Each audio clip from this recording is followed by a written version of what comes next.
Amis internautes, n'oubliez pas de liker, de vous abonner et de cliquer sur la note de notification pour ne rien rater. Au moment de clore les travaux de cette session extraordinaire, je tiens à exprimer ma profonde gratitude à chacun ici dans cette salle, surtout à tous les conseillers.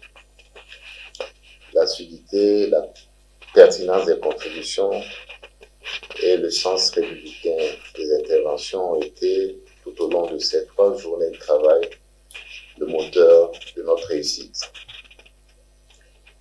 L'intérêt soutenu que chacun a pu manifester pour les 2 sujets inscrits à notre ordre du jour a permis d'arriver à des résultats tangibles et à saluer.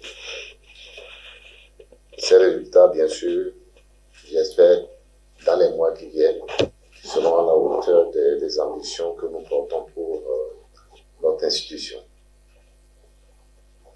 En premier lieu, concernant la refonte du règlement intérieur du Conseil économique et social, je salue avec une fierté particulière la détermination des conseillers à doter notre institution d'un cadre juridique en parfaite harmonie avec nos réformes récentes. Résolument moderne et novateur, ce texte garantit l'accomplissement efficient et rigoureux de notre mission constitutionnelle.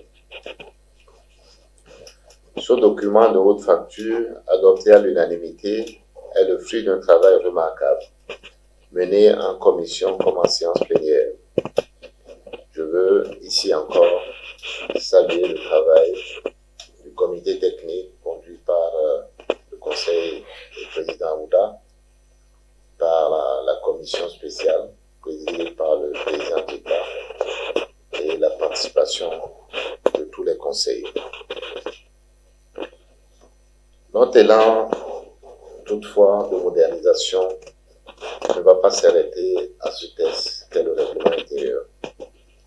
Il va s'étendre très prochainement à nos méthodes de travail, au fonctionnement de l'administration du Conseil économique et social, ainsi qu'à d'autres leviers de notre institution.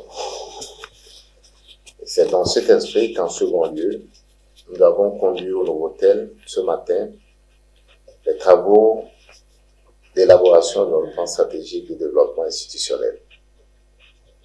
Sans revenir sur le détail des objectifs, je rappelle notre ambition centrale, établir un diagnostic stratégique exhaustif afin d'identifier nos défis majeurs, de fixer nos orientations à l'horizon 2031 et de développer un dispositif d'exécution performant. La convergence exemplaire de nos énergies autour de cette vision est le plus sûr garant de notre réussite. Mesdames, Messieurs les conseillers, nos assises s'achèvent à l'aube d'une nouvelle rentrée scolaire.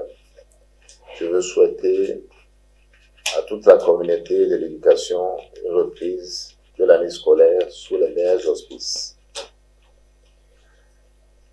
C'est donc sur ces mots que je déclare solennellement clos les travaux de notre session extraordinaire qui vient de s'achever.